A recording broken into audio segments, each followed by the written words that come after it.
Welcome to Hauntcore Vault. If you are ready for horror tales, you are in the right place. If you are new, please subscribe to the channel. I'd love to know where are you from and what time you are watching. Let's begin. I'm a detective and spent some time as an expert on sex crimes and crimes against children. It was the best, worst assignment I've had. One case I had came in at midnight. A young woman with a toddler comes into one of the precincts to report her ex-boyfriend raped her during a custody argument. Long story short, it was legit and one of the most violent and sadistic cases I've ever had, so I'll spare the gruesome details. I still have no idea how this woman made her own way to a precinct with a toddler. Part of the investigation requires me to talk to the toddler. Victims said the toddler was present for everything. I'm a child forensic interviewer as well. During the interview, the toddler recalls their father becoming angry and hitting the mom. Then the toddler said that the nice woman showed up and she couldn't see past the nice woman. The nice woman held her and told her that they were both going to be safe and sang her a song in a different language. The toddler said the nice woman went over to the front door and knocked on the door. Then the nice woman helped them and their mom to the car before flying away. In the victim's interview, she said that her ex-boyfriend had a knife to her throat and put it to the skin to cut her throat open, but he got distracted for some reason, then ran out of the apartment. She had no explanation why. The suspect was caught about 8 hours later. He confessed to absolutely everything. When I asked him about the knife to the throat, he said this: "I swear to God I was gonna cut the bitch's throat open, but I thought I heard a knock at the door and thought it was the police. Once I saw it was clear, I ran outside." He is now serving life in prison, and the mom and toddler are safe and doing well. This was told by my dad when I was 12. Even now, when I ask him about the story, he can remember every vivid detail like it just happened last week. My dad was in the police force for 20 years, and when just a rookie, he had to conduct nighttime roadblocks meant to catch drunk drivers. They had done it many times before, and this night started routine enough for them. That was until this Toyota Corolla drove up to them with what looked like a white blanket on its roof, flapping in the wind. They thought it was weird, but didn't see anything amiss about it. One of them even joked that this guy was multitasking by drying his laundry and driving home at the same time. The laughs stopped when the lone car came closer, and all of them saw what looked like a woman in white lying face down on top of the car. The woman seemed to slide like a slug backwards until she disappeared behind the car as it eventually came to a stop in front of them. It took a few minutes for my dad's team to recompose themselves as they stared at each other as if to say, "You guys saw that, right?" The most senior of them finally stepped up and shot the usual questions to the driver. There was a noticeable quiver in his voice as he made conversation and asked him to step out of the vehicle. My dad's team inspected the whole vehicle, including the boot, and found nothing strange in it. The driver was a good-looking staff sergeant in the Army who was heading home from a company event earlier that night and admitted to have had a few cans of beer. He said he laid down in his bunk to sleep it off, hence why he was driving home at that time. It was 4 a.m. He passed their sobriety test, and they started to ask him if he saw anything weird during his drive. Initially, he said no, but after more questioning, he mentioned that he had to swerve to avoid what looked like a bird that was flying upside down. It was spooky, but didn't think that was a detail worth sharing with police officers. The senior then told the guy to chill out at a 24-hour coffee shop before heading home. The locals believe that if a malevolent spirit follows you, making a pit stop confuses them, so they can't set up shop in your house. After some confusion of his own, the driver finally caught on and nodded in agreement. After the guy leaves, they call into the station and cut the night short. Never knew what happened to the driver. Hope he's all right. When I was 19 or 21, I was employed as a security enforcement officer through a local private investigator firm. I spent a 12 p.m. to 12 a.m. shift at an upscale theater, and then my boss called me and told me I was assigned to a YMCA construction site that everyone kept calling out from. The sooner I could come in, the better, he said. So after working 12 hours at the theater, I spent another 3 p.m. to 8 a.m. at that site. By the time I arrived home, it was around 9:30, and I was so tired I could barely keep my eyes open. But I received a phone call. It was my brother. His birthday was that day, and I had completely forgotten about it. My whole family and I went shopping around and then ate at a restaurant about 45 minutes from my house. At around 1 p.m., I told them I had to leave because I just couldn't keep my eyes open.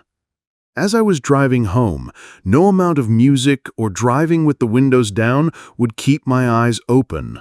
I started drifting into the opposite lane of traffic. I decided it was best if I pull over. I looked around, and there was an ice cream shop, so I stopped in.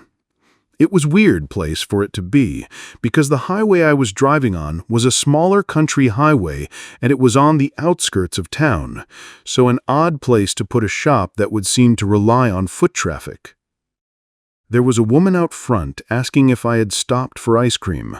I didn't want to be a dick and just tell her I wanted a nap, so I said yes. I went inside and it was rather junky. It looked like they bought furniture from old barbecue restaurants and threw it at random into the building. The same woman was now behind the counter. I said I wanted 2 scoops of chocolate on a cone and pulled out my bank's debit card. "We don't take cards here," she said. She handed me the ice cream cone. I dug around in my pockets and went back to my truck for change. I never keep anything but a debit card on me. But I found about 50 cents and I gave it to her. She said the price was $1.80, but that'll do. I didn't know what else to do because I was half asleep and she had given me the ice cream cone already, despite the fact I was attempting to pay with a debit card as she was making it. I said thanks and walked outside to stand and eat it. I'm a pig when I eat, so by the time I made it to my truck, I had some already on my face and uniform. Before I could make it to my truck, the woman walks outside to talk to me. "You look troubled," she said, "but whatever you're going through, you'll be fine." I get in my truck and leave this, I'm now assuming, batshit crazy ice cream vendor. I get home and fall asleep. The next day, I'm getting my uniform ready when I see chocolate ice cream on my uniform shirt. The ice cream shop wasn't far away from my house, so I felt I should go pay her what I owed. I pulled up to the building, but it was locked. The building was empty, and there was a sheet of dust caked over the doors like no one has touched them in years. Before my dad became a state police officer, he did some security work at a big factory. He's not normally a superstitious person, so when he told me this story with such a weird seriousness to it, it kind of scared the shit out of me. He's always said, "I don't mess with that stuff," regarding supernatural things, but anyway. This story is in the early 80s. With working at the factory, he always had the night shift. It was just him and the big-ass factory. He had his own little room where he could watch TV, listen to the radio, and do whatever. But the rest of the factory, for the most part, besides the exits, was dark. His job was to actually patrol the factory every hour. He'd get up, grab his flashlight, and just stroll around the place, going down row by row, peeking his head out left to right. One night he set out to do his usual run, with flashlight in hand, but he could see that something was unusual to his eye when he walked out into the dark. You know, that sensation you get when your eyes adjust to the room and you can just start to make out certain objects but nothing full or whole? There was something darker in the main hall or row, and it was moving. He paused for a minute, and as his eyes fully adjusted, there seemed to be nothing. He took a second to sweep the factory with his light, and then decided that he was just seeing things. He went down into the main row and started his run. Everything was normal, nothing out of the ordinary, although he was still a bit on edge, seeing as the factory without a big moving shadow was creepy enough. When the rows of the factory ended, there was a big open area at the end. This was the entrance to the factory. Normally there would be a light at the front door, but tonight it had dimmed lower. He thought that was weird and really began to sweat.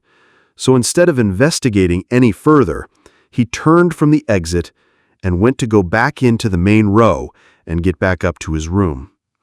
That's when in the corner of his eye on the right side, he could see what he described as a black cloaked figure. His light hit it, and he saw it, tall and distinctly human-like.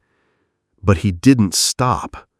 He just went right back to his room, locked the door, and stayed in there until it was light out. He left the factory and called the owner to tell him he wouldn't be returning to the job. I don't blame him. I was supervising on evening shift in a small town in rural Australia. We have a large river that snakes its way past the town and runs close to some of the residential areas. It's a kilometer wide in some parts, has steep banks and thick bush in the bed when it's dry. One of my crews were tied up with something, and the other was attending two brothers threatening suicide after having a fight at a residence near the bank of the river. I heard the job and attended to give my crew a hand. Upon arrival, we found one brother who was self-harming and on drugs. We restrained him to prevent him from harming himself. He was telling us he wanted to kill himself and was taken to hospital via ambulance for mental health. As we had made the apprehension, my crew had to accompany the ambulance for everyone's safety. My crew leaves, and then I'm told by the family that the other brother had run off down the river dry bank, threatening to hang himself. The family said he was drunk, but didn't have anything to actually hang himself with.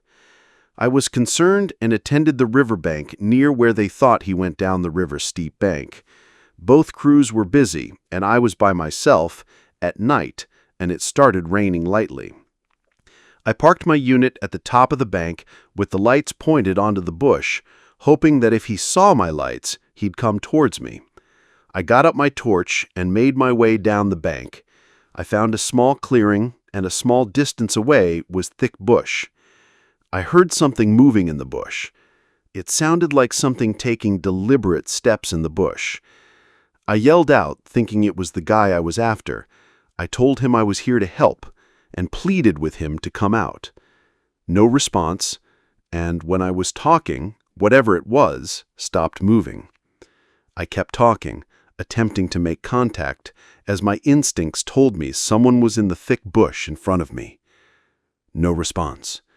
My torch couldn't penetrate the bush, but I could hear distinct footfalls. I stopped making any noise, turned off my light, and stood still, listening. I hear movement coming towards me in the bush. I remain still and listen. It came closer. Without thinking, my hand went down to my gun, and I was ready to draw. I turned on my light and walked forward, and hear whatever it was move away from me. I backed off, turned off my light, and remained silent. It started coming closer to me, probing my position. I repeated the exercise once more, and once more, it backed off and came back at a different angle. By this stage, I was on high alert. Something told me, GTFO. I got this heavy, eerie feeling. Any animal I know would approaches or probes a human's position at night like that. No animal I know approaches or probes a human's position at night like that. Once I got the overwhelming feeling to leave, I backed off with my hand on my gun, and I didn't turn my back until I had to climb up the bank. Once at the top and back with my car, I felt a lot better, but I could still hear something moving in the bush. I stayed there for a while, as I was curious. I left and conducted inquiries, finding the missing brother on the other side of town, fast asleep and fine. To this day, I don't know what I ran into down in the riverbed that night. EMS, called to a house with police at around 3 a.m. Relatively small shared house with a lot of rooms and people who don't know each other living there. Caller reports that there is blood everywhere, all on the walls, staircase, in the kitchen, on the doorstep. He thinks one of the upstairs residents is into dodgy stuff, which I assume was meant to be drugs or crime of some kind or whatever. Well, we open the door, and sure enough, there is blood everywhere. It's all on the floor and all the way up the stairs. It goes into the kitchen too, but stops at the back door. There's a pool on the front doorstep, but not a big one. A couple of cops go upstairs ahead of me. I'm there thinking, well, shit, if someone's lost this much blood, there isn't a great deal we can do for them anyway. And if whoever did it is still in the house, we're about to have a major scrap on our hands. In the UK, police are unarmed. We go to the door the dodgy guy is in and knock. He kind of answers like, yeah? The cops say they're police and they need to have a word with him. He comes to the door in pajama trousers and says he was asleep. He's not injured and has no blood on him. There's none in his room. He lets the cops have a search, and his room is all fine. Seemed like a regular guy to me. We speak to all of the other neighbors in the house, and the cops search their rooms, and nothing. No one heard anything, that they told us anyway, and no one had anything suspicious in their room. There was no blood in anyone's bedrooms. It was only on the stairs, hallways, kitchen, and front doorstep. The two cops call for a dog unit to attend and search the area. The dog arrives but tracks the blood no further than the front doorstep. Whatever had caused that blood to be there seemed to still be in the house, and we had no idea whose blood it was. We thought it could potentially have been an animal's blood somehow, but unless it was a large animal, there was way too much for that, and I hope we'd have found a bleeding large animal in our search. I had control pestering me to redeploy to another job, so I thanked the cops for helping me clear the house and said I had to go. They said they were going to go do a wider search and then resume, as there was nothing they could find.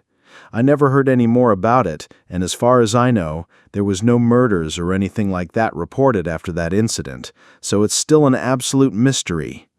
I'm not sure if I'd describe it as paranormal, but it was certainly strange and spooky. I didn't feel creeped out at the time, but had I been one of the people living in that house, I definitely would have done. Other incidents I've been to that I guess could be paranormal are usually just sad mental health incidents. Occasionally, we end up at addresses with very elderly people who see their dead wives in their house and talk to them.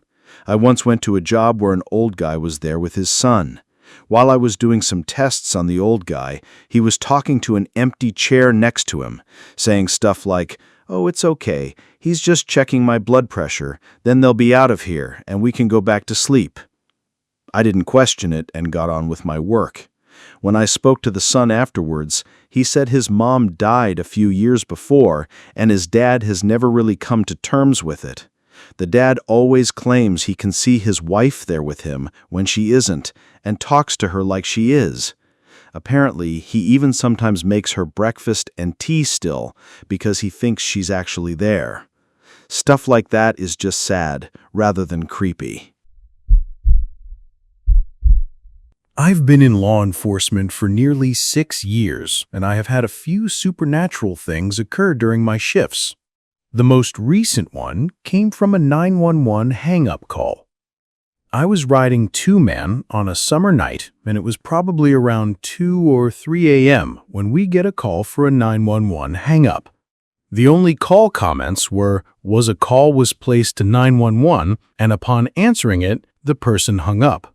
When dispatch attempted to call the number back, no one answered. The area in which I was working this night, I have basically spent my whole career in. There aren't a whole lot of streets I had yet to respond to. However, the address this call came in from, they used GPS coordinates to find the closest location since the caller hung up, I had never been to. I had driven past this road many times, but never actually revived a call from it.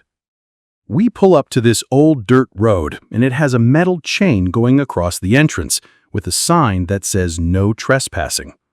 Because we have to figure out what is going on, me and my partner continue on foot up this long dirt/gravel road. The road was maybe about 100 yards. The shitty party was that on each side of the road was a tall chain-link fence. Why this was crappy was because now me and my partner were now walking down a fatal funnel. If there happened to be a guy waiting for us at the end of this road with, let's just say, an assault rifle, we would have no place to take cover. Thankfully, this did not happen. We eventually reached the end of the road, and there are 2 houses on each side. At first, we believe one of these houses is where the 911 call had come from. As I'm shining my flashlight at one of the houses, I see a figure move from inside. Instantly, I'm like, oh shit, people actually live back here, as I thought for sure the houses were going to be vacant. Shortly after, a man and a woman walk outside and ask what is going on. We tell them we received a 911 hang-up call from address 123 Main, made up, and asked if they had called.